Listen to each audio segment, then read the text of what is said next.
Games present the At Some Point in the Day show with Solo. What's up? Welcome back to the show. I'm Solo, and for today's episode, I have for you Harry Potter and the Disappointment of Wizards Unite. More or less going to look at the game in 5 parts. First will just be a little background context. 2 will be the game mechanics. 3 will be the numbers, specifically the revenue generated and total number of downloads. Then going to wrap things up with what happened to the game, it's not positive. And 5, what the future holds, ditto that not positive sentiment. However, before I get into things, subscribe to this channel down here, show your boy, me some love, and like this video if you're like, hey, this isn't bad. Anyway, now without doing much further, let's get it.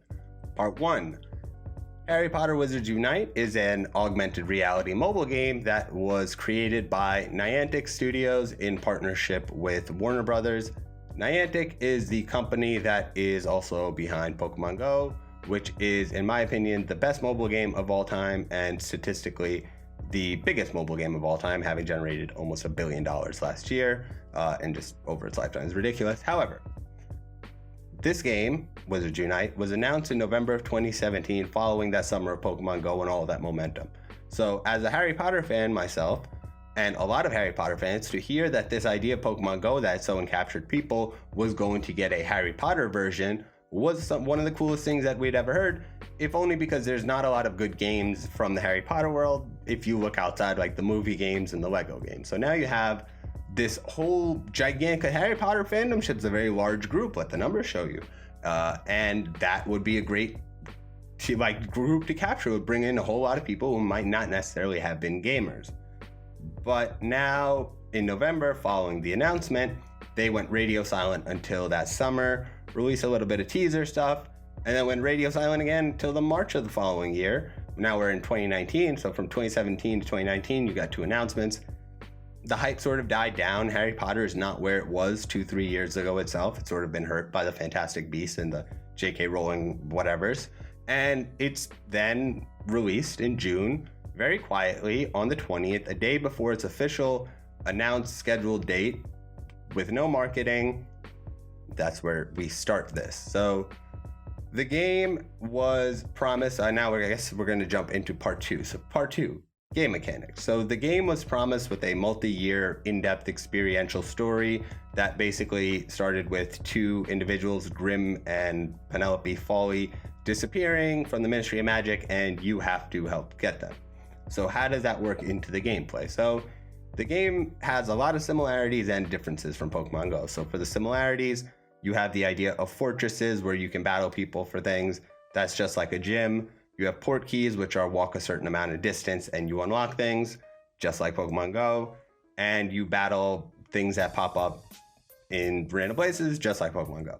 Now, this is different because in Harry Potter Wizards Unite, you are able to choose one of 3 professions, which should automatically take you out of Hogwarts, which disappointed a lot of people because one of the big draws for a lot of people is that student-oriented life, and that is honestly a great place to build a game. I'm playing Persona 5 right now, just a side note. And so you would have expected that, but they didn't. They went straight to profession. So you can either be a magizoologist, a professor, or an R. And those each give you a specific sort of skills and abilities that you can use in fortresses when you battle against dark magic people, right? So there's a little bit of uniqueness that was like, oh, hey, this allows a progression of sorts and will be more in-depth and oriented than something like Pokemon Go, which at the time didn't have an in-depth battling system as it does now. So it was really interesting. But then all of a sudden, these basic pieces started being sort of pushed. So now you have the layout of the game. You're able to interact with these confoundables that pop up by tracing a spell on the screen, and that gives you a sticker. And that sticker goes in your photo album, and that is the basic premise of the game outside of the storyline, which hasn't continued past the first iteration a year ago. Now we're going to jump into the numbers before I circle around to these game mechanics again and what happened. So in terms of numbers, we have in its first month of release, the game was able to downloaded 15 million times and generated $12 million in revenue, right? Not terrible. It was in the top 10 of the iOS store and the Android store. So then now I'm going to take us to about January. That's the most updated statistics I could find on this, but you can use that as a good enough barometer of what I'm talking about. Since its first month, when it had 50 million downloads, it now has a cumulative of 17.6 million downloads. That means it's been downloaded 2 million times in about 7 months. In that time as well, it's generated only 10 million, bringing its total generated revenue to $22 million. So a game that probably cost a couple $100 million in its full development has thus far been able to generate short of 30 million. What is there to say about those numbers? That's where what happened comes in. So what the fuck happened? That is the numbers from Niantic, who runs Pokemon Go, which is, like I said, just arguably the behemoth of mobile games alongside like Candy Crush, right? That's the only one that survived. Angry Birds ended up dying out. So there was 4 reasons that the game ended up really dying quickly. First was the over monetization. So you have a limited amount of things you could do in the day based on the energy experience points you have. And if you ran out, the only way to get them was to go to like those things that you saw, like Pokestops. And even then you couldn't guarantee it because a lot of people were suburban oriented players. And so the energy was limited and the only way to get more was to buy it. And it wouldn't even regenerate. The next day you could get 10 a day. Each of the things that you have to battle take 5, 6. So you get 2 captures then before you would have to pay. So it was heavily over monetized right from the get-go to deter a whole lot of people. Secondly, it was limited because if you think about it, what can you really do in that sort of world where it didn't have a good social element ingrained into it, where there was the school action? There was literally nothing to do other than to just battle these people, and it didn't work because it was pointless.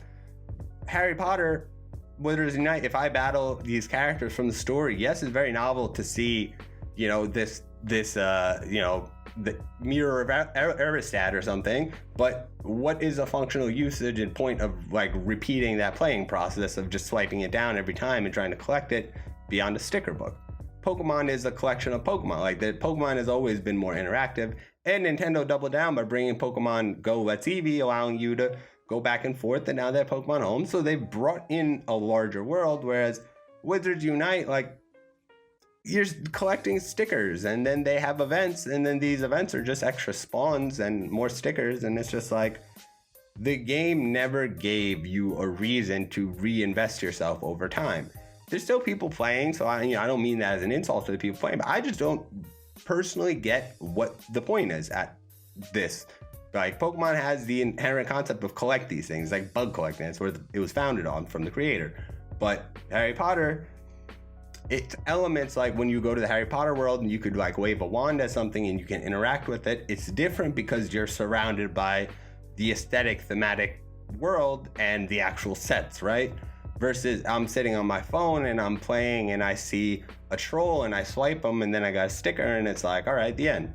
Now your energy run out. Do you want to pay $3 to renew it? And it's like, fuck's the point of this game?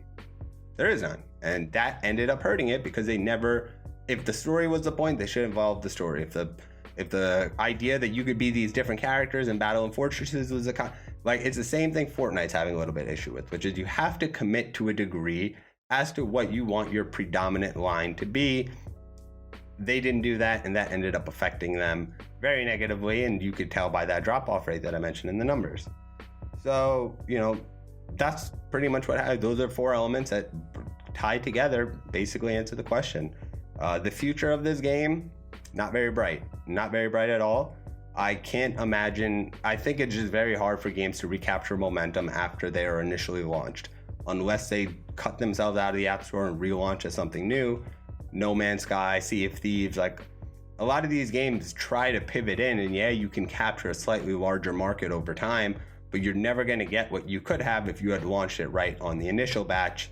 And even with the recent updates, which they are so piss poor at communicating, they literally changed around the entire game. And if you go to the subreddit, you'll see every single question being, what the fuck is going on in this game? No one told us. So top of bad, communication, they're not really managing that too well. So Anyway, that was just some quick thoughts on what happened to Harry Potter Wizards Unite. Went a little longer than expected, but there was a lot of information to get to. As always, hope you guys are enjoying this. Feel free to leave any questions, comments, bitter recriminations below. I will be streaming later tonight, 9:30. My quest to Elite met some friction yesterday, but we're going to overcome. We shall overcome. Anyway, @PeopleLikeGames is the handles. Like I said, I'm going to do an episode explaining all that shit. PLG.GG for men's and women's shop and apparel. I am Solo. .solo_ is the handle. The Twitch is PLG Live right now, but I might change that over.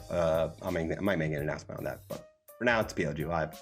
And lastly, thank you for listening. Hope you enjoyed. Staying safe, sane, social distancing, yada yada. You know how it goes, and you know I get out of here. Peace.